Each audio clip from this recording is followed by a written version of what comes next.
தமிழக வெற்றி கழகம் அவங்களுடைய கொடியை வந்து இன்னைக்கு வந்து அறிமுகப்படுத்தியிருக்காங்க.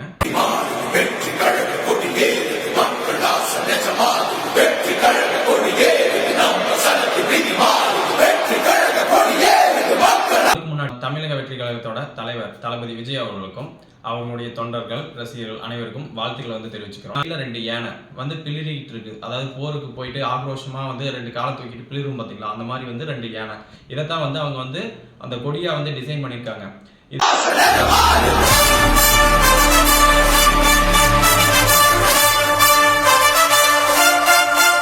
வந்து வாகை மலர் வந்து நம்ம வெற்றி பெற்று வாகை சூடணும் அப்படின்னு வந்து சொல்லுவோம் பாத்தீங்களா, அந்த சிம்பிளுக்கு தான் வந்து வாகை மலர் வந்து வச்சிருக்காரு.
விஜய் சார் வந்து வெற்றி பெறுவாரா இல்லையாங்கிறதை பொறுத்திருந்து தான் பார்க்கணும்.